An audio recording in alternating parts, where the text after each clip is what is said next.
you, at some point in the future, to screen another idea against these notes, so that you'll feel that you've got something which has got some lasting value to you as ideas pop up as you go along. So the other thing is that although we need to strike a balance between, some of you may well have intellectual property within your ideas, and I think it's already been said in previous sessions. We really don't want to get into the detail of your idea in an open session if you think you might have intellectual property or a trade secret, because that might inhibit your options for later on.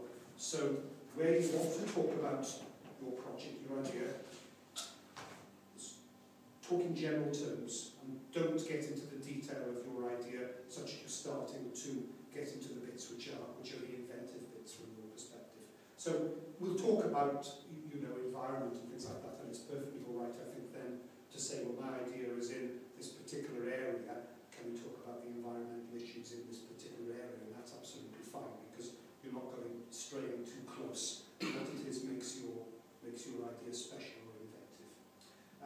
And please, we are a small group, so please do chip in as and when you want. As you'll see from the agenda, we've broken it into 4 chunks, but and at the end of each, there'll be an opportunity to review what we've said, to go back to a slide somewhere previously, go into it again, ask a specific question around that slide, and we can steer it. I mean, what I want to do is, as I say, you've got a variety of applications, variety of markets, etc. I want you to leave here today feeling that you know how this toolkit can apply to your particular idea, whatever kind of sector or market or whatever it is. So, please do spark up, and there'll be time at the end as well if people want to have a longer discussion at the end. I'm not rushing off anyway, so we can do that. So I'm happy to take questions as they crop up or at the end of each section. That's absolutely your choice, but I encourage interaction between us. Okay. So I've got the glasses. What's he going to do? Okay. So.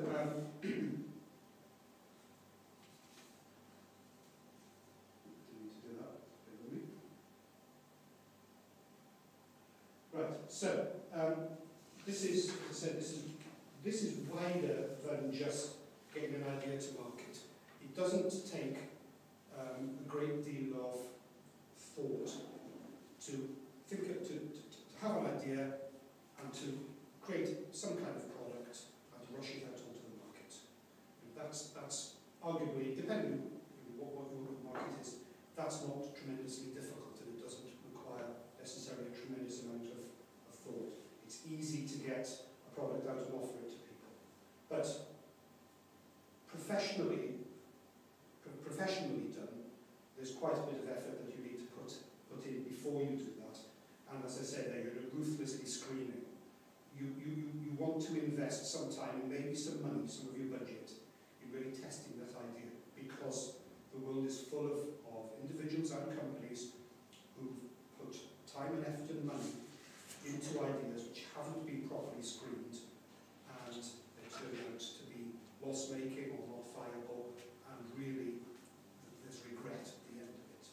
And so the key thing is to accept that although the urge is to say let's get it out, realistically we want to just pause and say let's make sure we understand that we've screened the idea, that we feel confident that when we invest our money and our time, we're going to be spending it wisely and we're going to be pushing it in the right direction. And there are lots of things. We will come on to the sort of sales process a little bit later. And you think, well, why are we talking about the sales process now? And really, you need to think that far ahead. You need to think about the sales process while developing the product, because again, it's quite easy to develop a product which maybe isn't unsaleable, but it may not be saleable, and you still retain a profit margin which will sustain your business, for the next month or the next year. So it benefits to think further ahead, and we'll try to do that a bit later. So bear with me on that when we actually start looking what you might consider to be beyond the new product development process. And I would just give you a brief anecdote just on that bottom point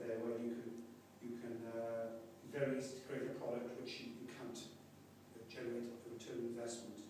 I had, I think we met briefly during the last session, so you know a little bit of my background, that I've worked on helping start-up businesses and some more mature businesses with some of their projects and their business. And I did some work with a mature company making footwear.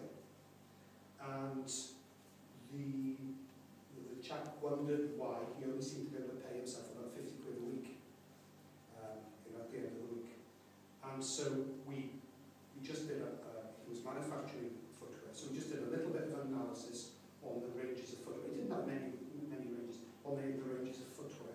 And it turned out, just from a very simple analysis of the cost of the sole and the cost of cutting it and the cost of the material and cutting it and stitching it, it turned out he was making a small loss on, he was selling his most popular product at £1 or £2 below the cost of the materials.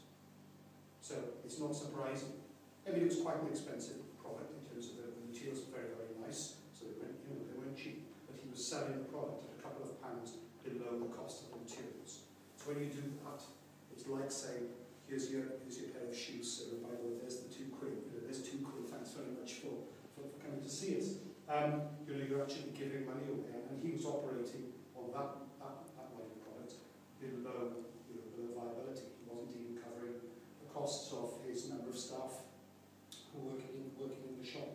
So relatively simple to do that. It took maybe half an hour on that particular product to work through the elements, look at a few